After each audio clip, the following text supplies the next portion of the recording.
Capillary blood collection is indicated in adult patients in cases of severe burns, extreme obesity, hypercoagulability, geriatric or fragile veins, need to preserve veins for therapy, home testing, apprehensive patients, and point-of-care testing.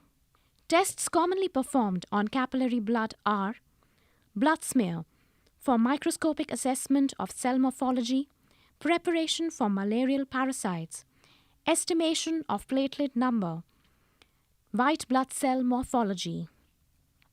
Rapid tests, dried blood spot for early infant diagnosis, blood glucose monitoring, pre-blood donation, biochemistry tests available in the capillary mode analyzers, for example, bilirubin and thyroid function tests, hematology tests available in the capillary mode analyzers, bleeding time by IV's method. Blood culture should not be performed on capillary blood. Equipment and supplies, lancets, specimen collection equipment, filter paper for dry blood spot or DBS, capillary tube, test-specific equipment, blood smear slides, rapid test devices, microcollection tubes, lancets, manual lancets. Single-use lancets are available, but the depth of penetration cannot be controlled.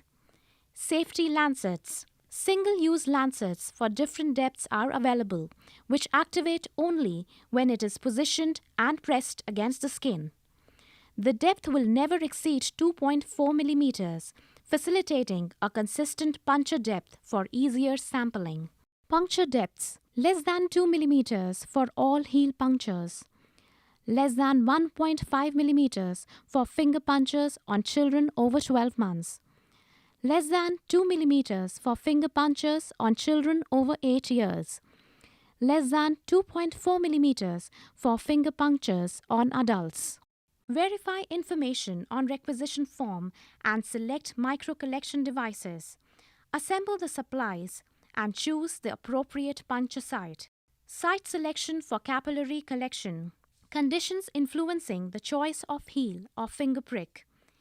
Heel prick is recommended in neonates from birth to about 6 months with a weight of approximately 3 to 10 kgs. Finger pricks are recommended in infants over 6 months weighing more than 10 kgs. The recommended fingers are the middle and the ring finger.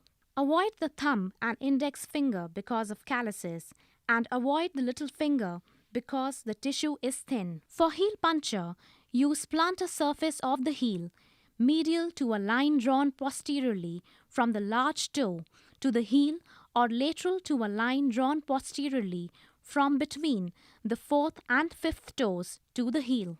The placement of lancet should be on the side of the ball of the finger perpendicular to the lines of the fingerprint. Procedure. Warming. If possible, gently warm the puncture site, as warming can increase blood flow by 7-fold. A warm moist towel or warming device may be used for this, which should be heated higher than 42 degrees centigrade, and a contact time of 3 to 5 minutes is to be given. Site cleansing. All precautions as mentioned in the venous collection are to be followed. Do not use betadine or povidone iodine. Skin puncture for finger. Inform grown-up patient about imminent pain. Hold the finger and firmly place a new sterile lancet at the selected site on the finger. If using self-retracting safety lancet, activate the lancet. If using manual lancet, perform single puncture with one smooth motion. Skin puncture for heel. Hold the foot with a firm grip.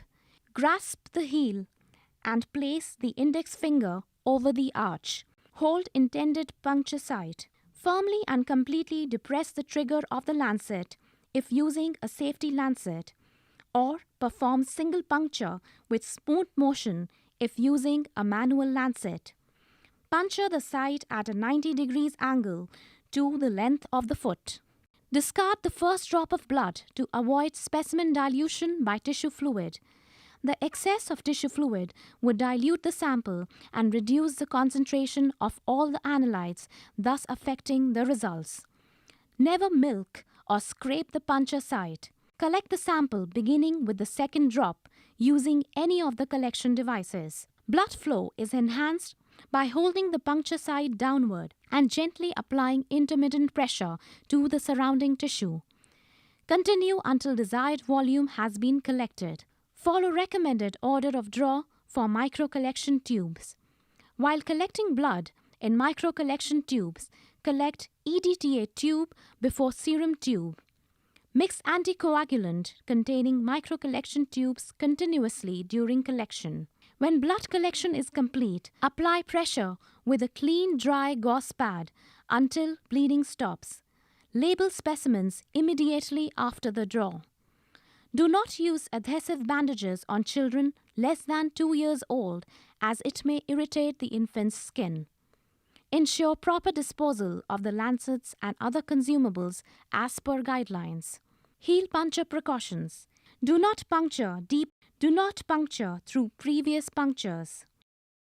Do not puncture outside the medial and lateral aspects of the heel as previously described. Do not puncture the posterior curvature of the heel. Do not puncture in the arch. Do not puncture areas of the foot other than the heel. Complications of capillary blood collection. Collapse of veins can occur if the tibial artery is lacerated from puncturing the medial aspect of the heel. Osteomyelitis of the heel bone.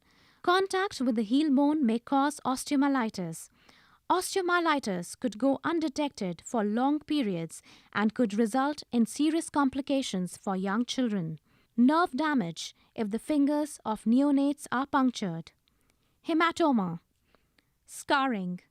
Localized or generalized necrosis. Skin breakdown from repeated use of adhesive strips, particularly in very young or very elderly patients.